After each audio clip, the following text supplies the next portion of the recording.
Salangpur copyright મુદ્દે હવે બ્રહ્મ સમાજ લાલઘૂમ થયો છે। પાલનપુરમાં યોજાઈ સમસ્ત બ્રહ્મ સમાજની બેઠક। બ્રહ્મ સમાજે સ્વામિનારાયણ સંતોને ખુલ્લી ચેતવણી આપી છે। બેઠકમાં કોપીરાઇટ મુદ્દે ઠરાવ કરવામાં આવ્યો પસાર અને સનાતન ધર્મનું અપમાન સહન નહીં કરાય તે વાતનો ઉલ્લેખ પણ બ્રહ્મ સમાજે કર્યો છે। સંતો પોતાની પ્રવૃત્તિ પર રોક લગાવે તે વાતનો ઉલ્લેખ પણ બ્રહ્મ સમાજે કર્યો છે।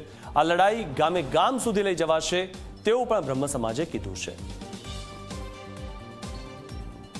હનુમાનજીનું છે એ ટ્રેડમાર્ક કરીને વ્યાપારીકરણ કરી શકાય નહીં। શ્રી સમસ્ત ગુજરાત બ્રહ્મ સમાજ રાજ્ય કક્ષા એનો સખત શબ્દોમાં વખોડી કાઢે છે અને એ આ છે રામાયણકાળથી હનુમાનજી ચાલેના પ્રતિકૃતિ ચાલી આવી છે।